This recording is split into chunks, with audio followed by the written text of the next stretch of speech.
সমুদ্রের গর্জনে ভেসে আসছে ভক্তির সুর, নোনা হাওয়ায় মিলছে আস্থার গন্ধ। মুখ্যমন্ত্রী মমতা বন্দ্যোপাধ্যায়ের উদ্যোগে দীঘার বুকে আত্মপ্রকাশ করেছে নতুন শ্রীক্ষেত্র প্রভু জগন্নাথের মন্দির। ধর্ম, সংস্কৃতি, অর্থনীতির সন্ধিক্ষণে দীঘা এখন রাজ্য তথা দেশের পর্যটন মানচিত্রে এক নতুন পরিচয় খুঁজে পাচ্ছে।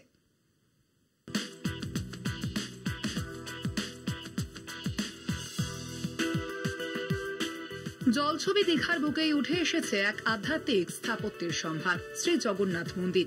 মুখ্যমন্ত্রী মমতা বন্দ্যোপাধ্যায়ের প্রত্যক্ষ পরিকল্পনায় এই নতুন শ্রীক্ষেত্র শুধু এক ধর্মীয় কেন্দ্র নয়, পরিণত হচ্ছে এলাকার অর্থনৈতিক বিকাশের ইঞ্জিনে। নতুন এই কেন্দ্রকে ঘিরে আশায় বুক বেঁধেছেন স্থানীয় মানুষ। হাতে আসতে চলেছে নতুন আয়ের উৎস, বাড়ছে জীবিকার সম্ভাবনা। মন্দির উদ্বোধনের পর থেকে দীঘা স্টেশন সংলগ্ন এই প্রভু জগন্নাথ মন্দিরের টানে ভিড় জমাতে শুরু করেছেন দূর দূরান্তের ধর্মপ্রাণ মানুষজন। সেই ভক্তদের থাকার ব্যবস্থার দায়িত্ব নিয়েছেন স্থানীয়রাই। নিজেদের বাড়ির অতিরিক্ত ঘরগুলোকে রূপ দিচ্ছেন হোমস্টেতে। সাধ্যের মধ্যে সাধ পূরণের এই ব্যবস্থায় যেমন ভক্তরা খুশি, তেমনি গরিব ও মধ্যবিত্ত পরিবারগুলোর মুখে হাসি ফিরছে নতুন আয়ের রাস্তা পেয়ে। শ্রীক্ষেত্রকে কেন্দ্র করে ইতিমধ্যেই গড়ে উঠছে ফুল, প্রসাদ, খাজা, গজা সহ নানা পূজার সামগ্রীর দোকান। ধর্মীয় আচার অনুষ্ঠানের এই পরিধি ক্রমেই সমৃদ্ধ করছে দীঘার স্থানীয় ব্যবসা।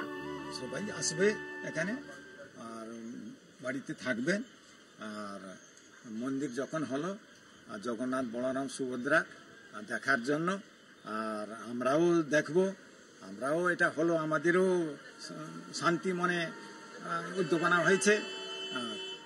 সবাই এলে এখানে শান্তিভাবে বসবাস করবেন, আসবেন, ঘরে থাকবেন। একটা আশা তো করছি, আশা তো করার জন্য আমরা তো চেষ্টা করছি।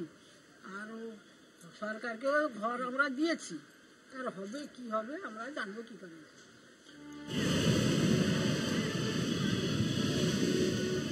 সমুদ্র, সূর্যাস্ত আর এখন শ্রীক্ষেত্র, এই ত্রজ্জ স্পর্শে দীঘা এখন নতুন রূপে ধরা দিচ্ছে পর্যটকদের কাছে। আগামী দিনে শুধু সৈকত নয়, ধর্মীয় ও সাংস্কৃতিক পর্যটনের এক গুরুত্বপূর্ণ গন্তব্য হিসেবেও দীঘার নাম লেখা থাকবে রাজ্য তথা দেশের পর্যটন মানচিত্রে।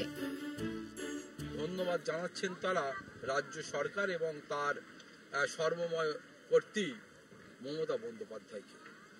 আগামী দিনে শ্রীমন্দিরকে কেন্দ্র করে যে পর্যটন শিল্পের অন্যতম ডেস্টিনেশন হিসাবে আত্মপ্রকাশ করতে চলেছে নতুন রূপে, নতুন কলেবরে এই দীঘা নগরেই, তা কিন্তু বলার অপেক্ষা রাখে না। ক্যামেরায় দিলীপের সঙ্গে দুর্গাদাস বন্দ্যোপাধ্যায়, কলকাতা টিভি, দীঘা।